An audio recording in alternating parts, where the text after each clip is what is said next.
Every show throws up a different challenge. Probably the show we're doing building for now is the biggest challenge I've ever done here. I would say the funniest quote I've ever heard was from Princess Anne, working on a show we did called A Number. It was one of my best memories of two people high in the industry just going, how did you do that? It was theatre magic. They came here on their own, but they still turned up with 5 motorbikes, 2 armoured cars, a bus.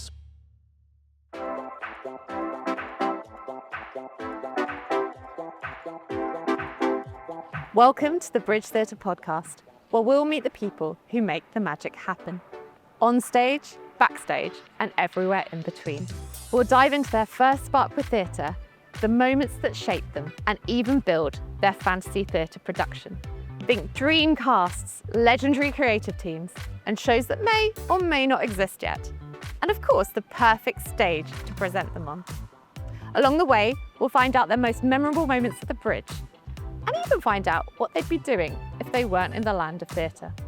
I'm Pauline Fallowell, your host for this series.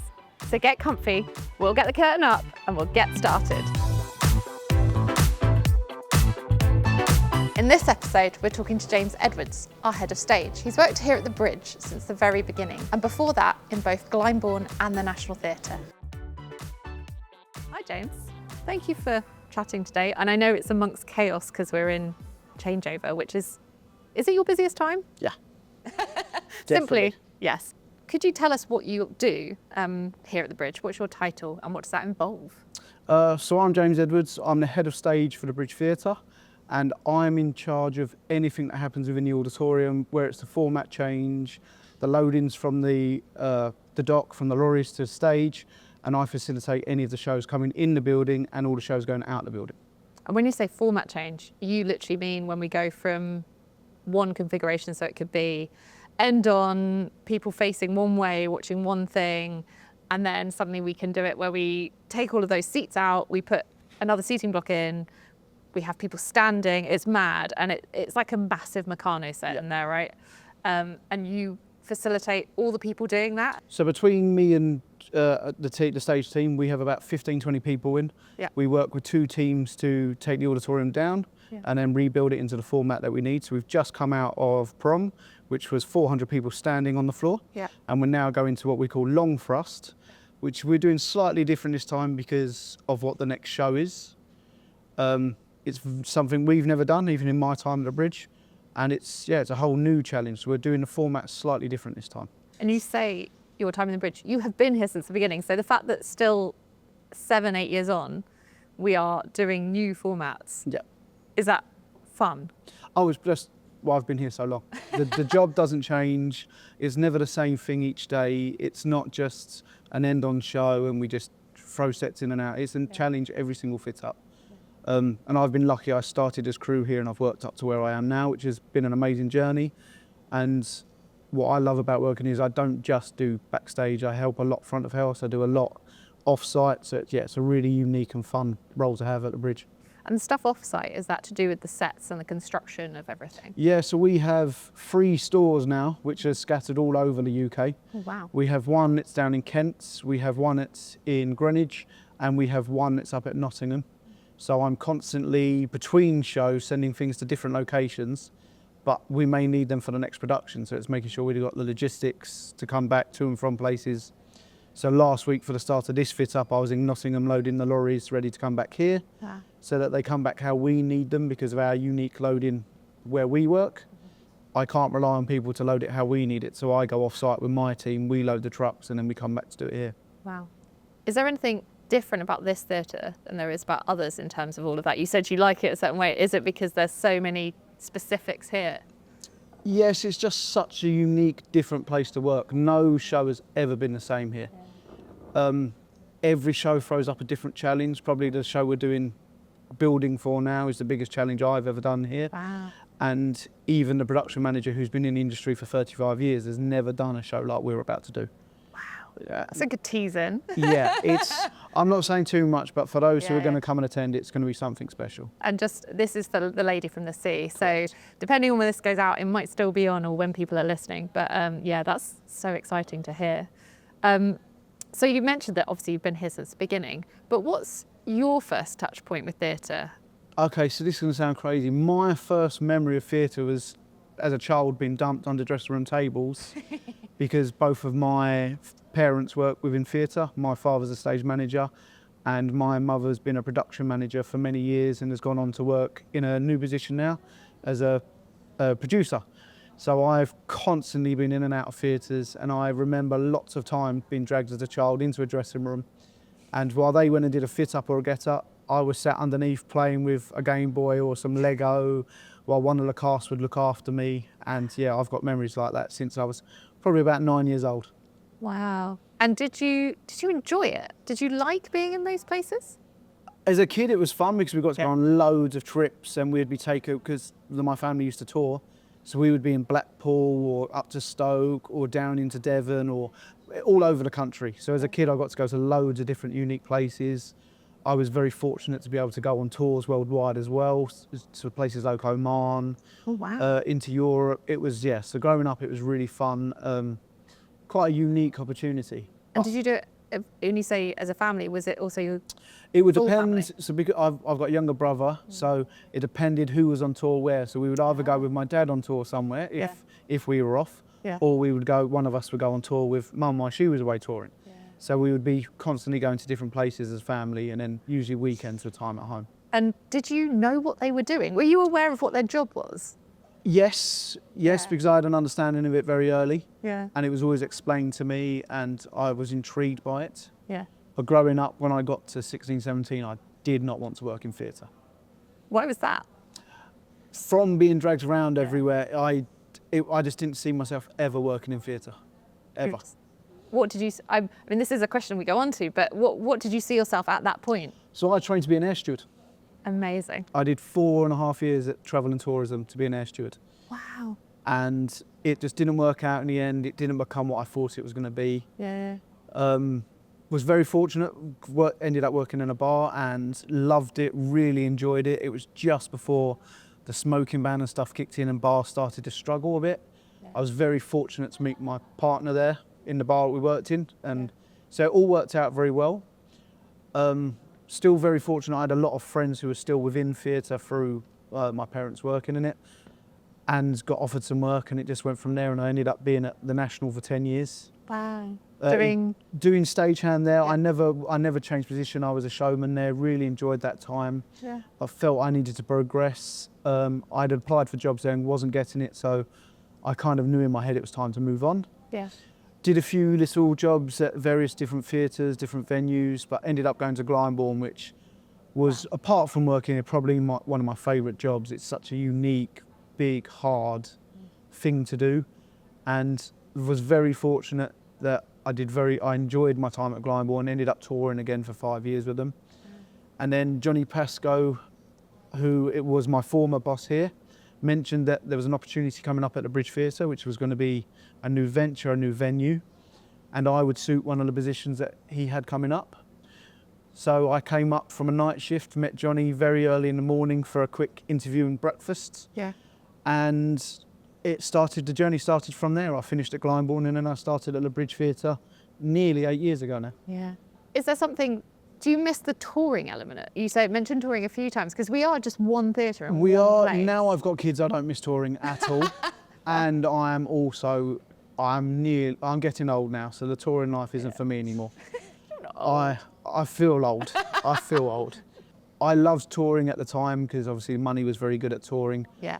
The world has changed now, so the money isn't always there in regards to the tour now, and it's changed a lot from when I was touring. Yeah. And the Bridge suits me now. It's 40 minutes from my house. I love the venue. I love where we are. Like I said, Glyndebourne was amazing, but this view kind of just about manages to beat it, I think, for considering where we are in London. So it's a fantastic place to work. It's interesting because you don't necessarily have as much of a passion as other people do for theatre, or you do and you don't, which I quite like about you. So if you were creating your own fantasy theatre, do you have like a very specific type that you would do? So I do love musicals. I enjoy seeing musicals.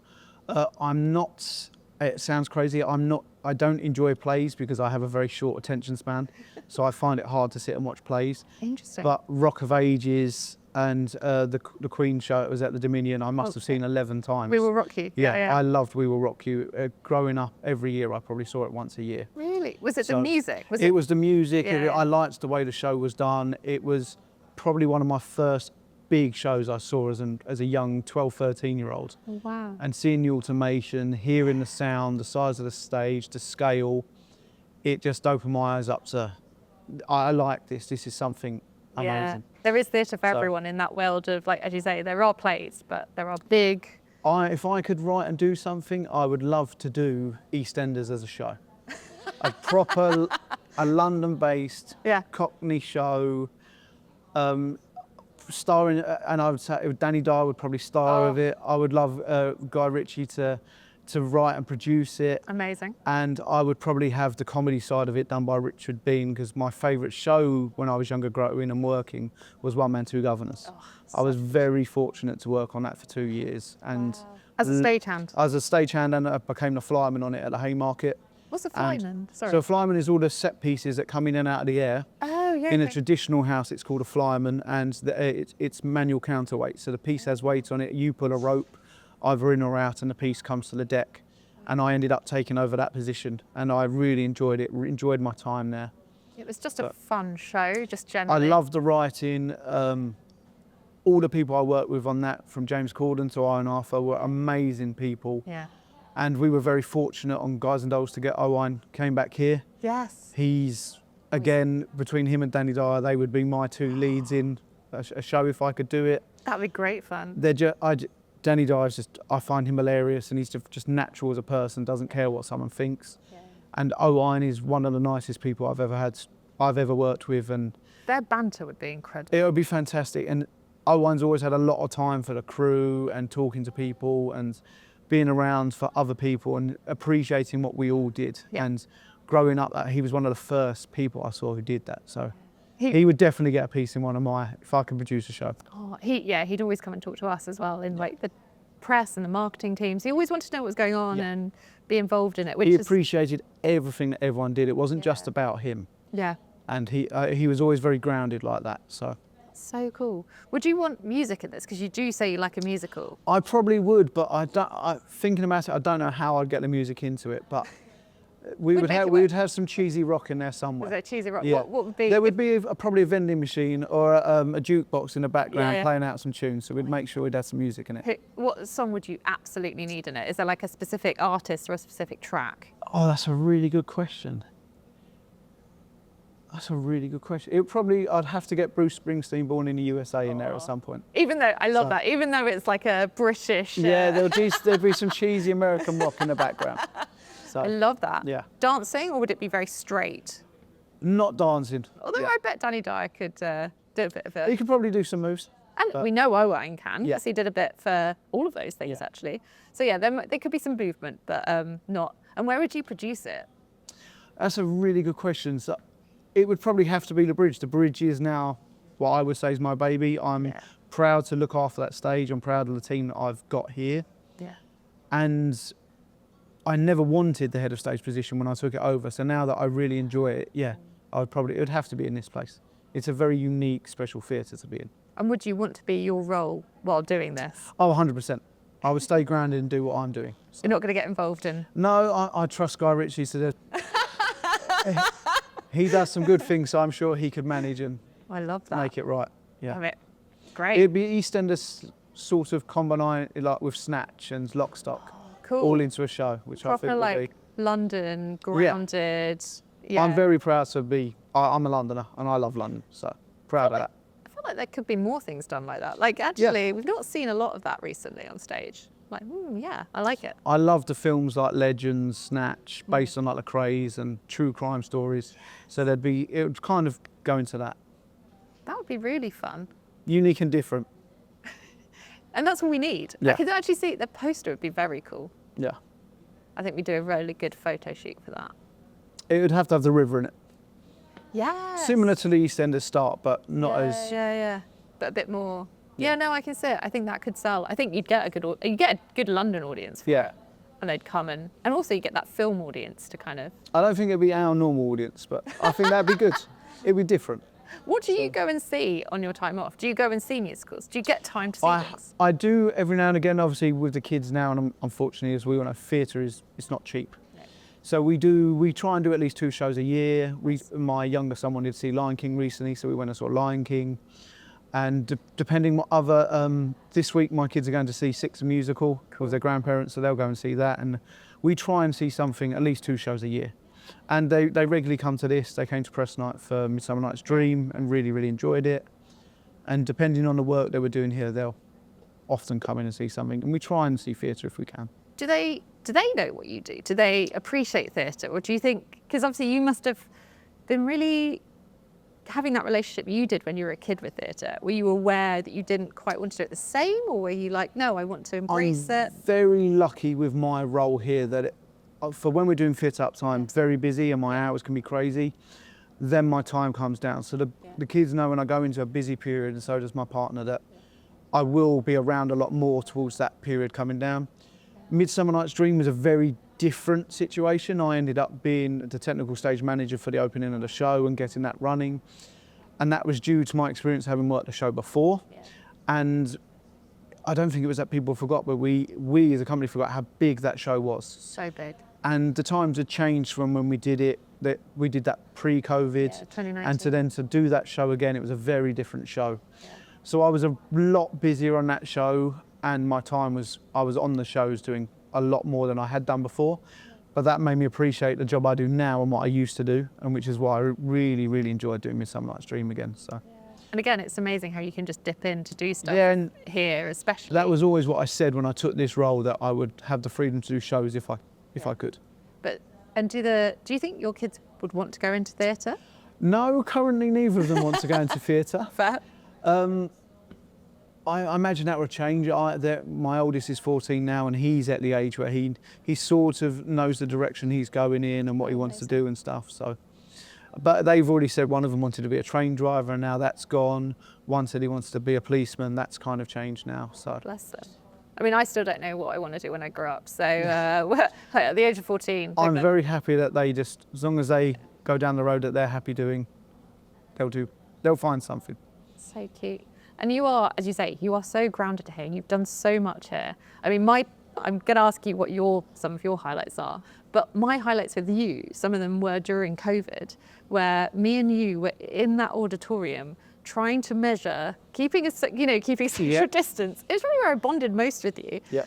And working out what 2 meters were from our noses, yep. but also working out what size people's noses were, how high or low. Different heights to people. Suddenly it was such a mad old time, but it was only me, you, and our director of production, I think, that were even here trying to do that. It felt naughty, but you were here even more than that, because you had to run all the taps. You had, for me, that is such a weird, it's such core memory actually, but such a weird thing that we had to do. COVID was a very odd time, but also brilliant for me and my family. It was the best time because I'd never seen my kids for so much. Yeah. So it was really good, but I was also in an odd situation that I was asked to be the facilities manager for the Bridge Theatre. So like you just said, I was coming in 3-4 times a week to run every tap in the building, regularly flush the toilets, do fire alarm checks, check the general power of the building, check emergency batteries were still running fine in the building, and just making sure that we were operational should we and when we were allowed to return. Yeah.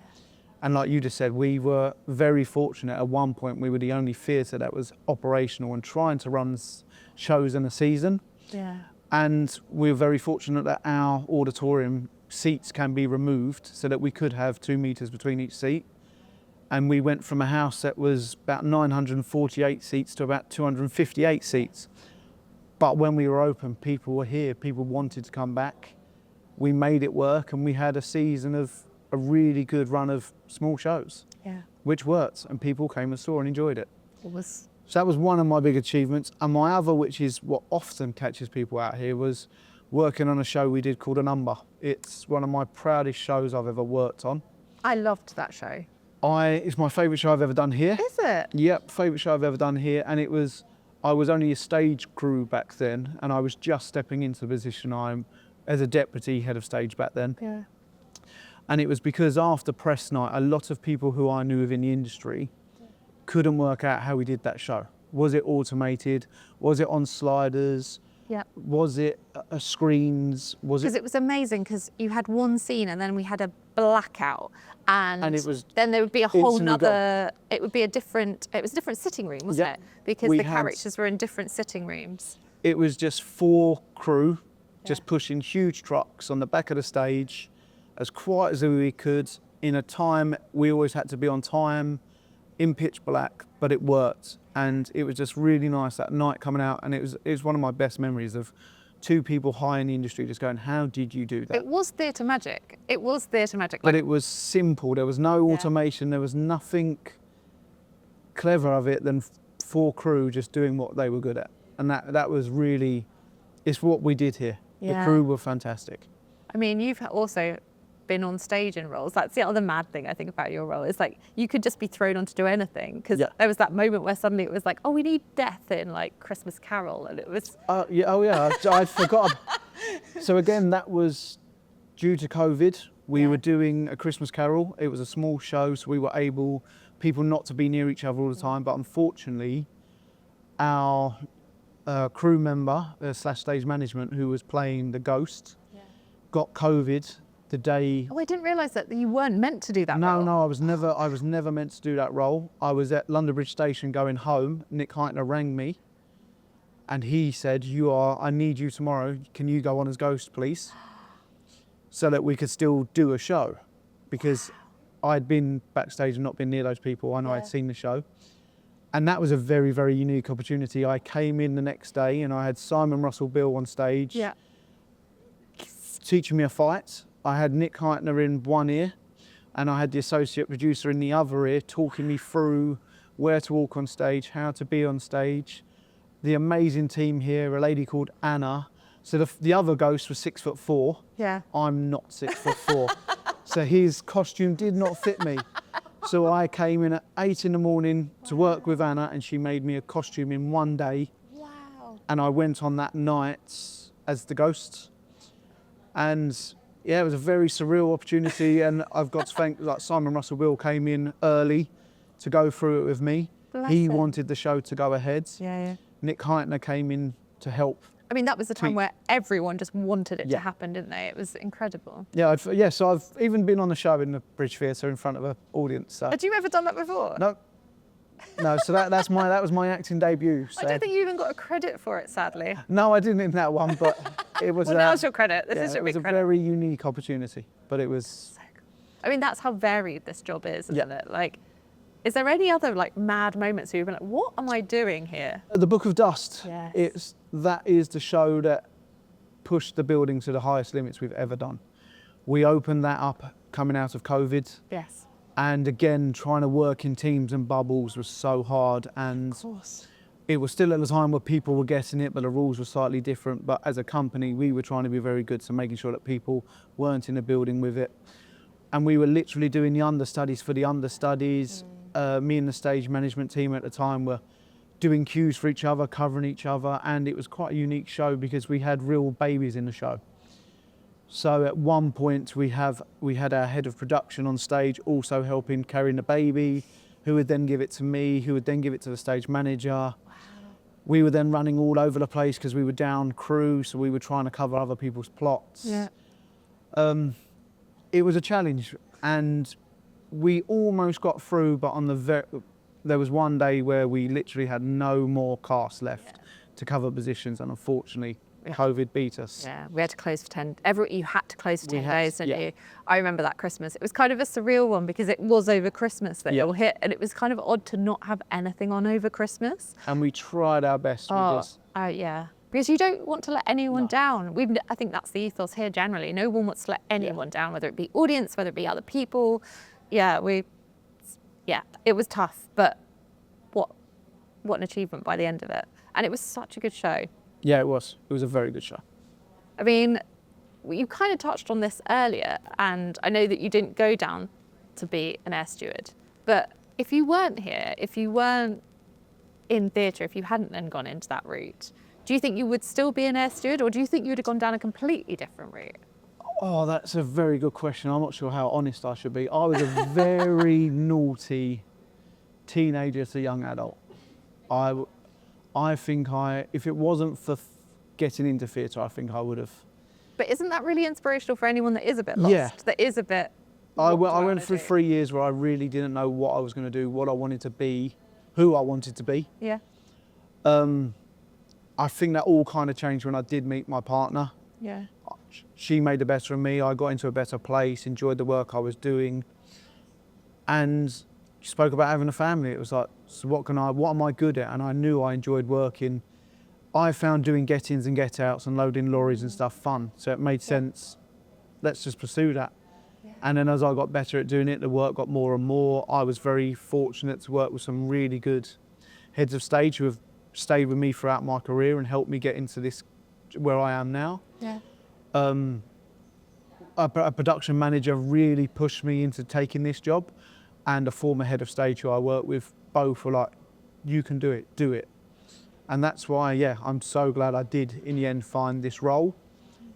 It's opened up a whole new world of what theatre is. It's not just backstage. Like I said, I'm very lucky to do lots out the front as well. Yeah. And because we're such a unique building, that I look after the building in other ways as well. So when we have events and stuff, and if there's certain guests coming in the building, a lot of their visits comes through me. And yeah, I look after. So if we have royal visits, or I've had 6 prime ministers in the building now that I've worked security for. Wow, is that? I didn't know there was that many. Yeah, we've had quite a few of them now.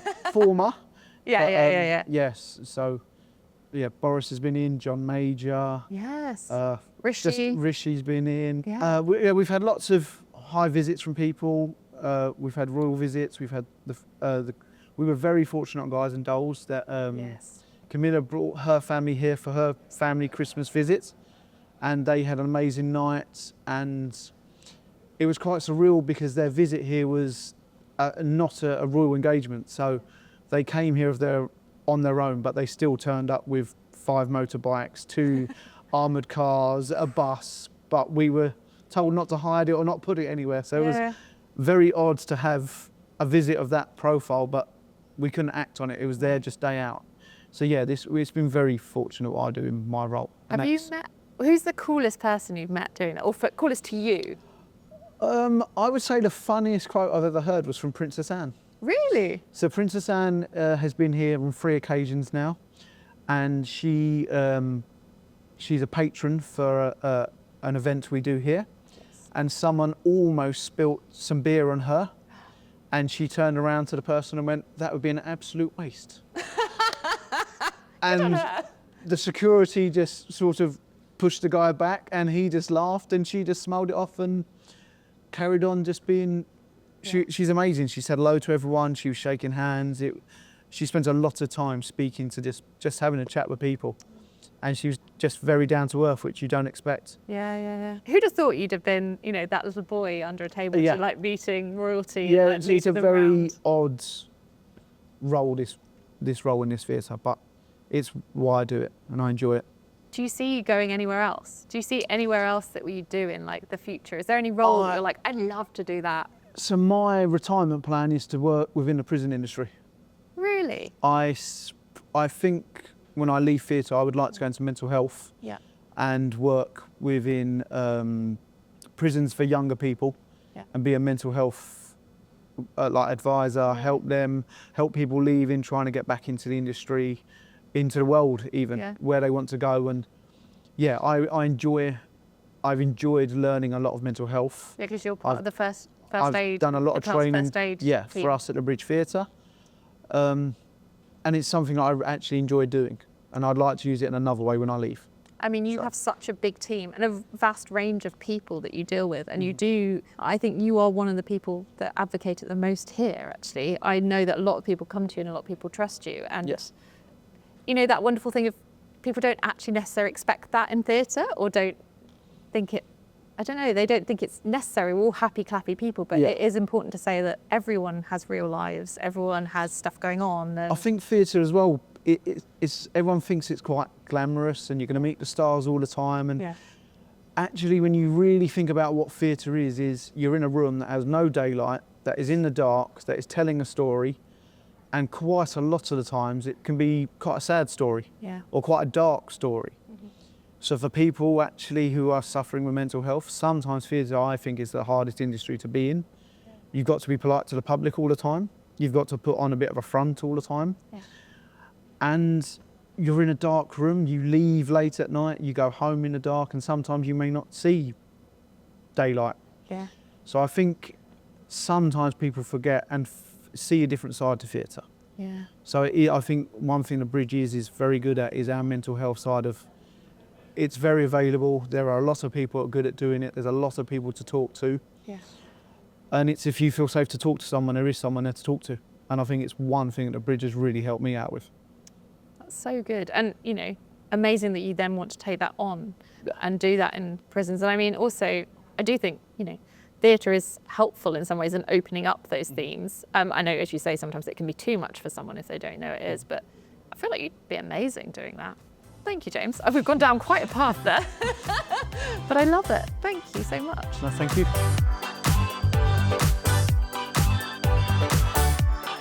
And that's it for this episode. Thank you to James for his time and for all his stories. Please follow the podcast on anywhere you listen. If it's on YouTube, hit subscribe. It helps us find more people. If you want to find out more about the Bridge Theatre, visit us at bridgetheatre.co.uk. You can see what we've got on and even buy a ticket. Thanks for joining us and see you next week. Bye for now.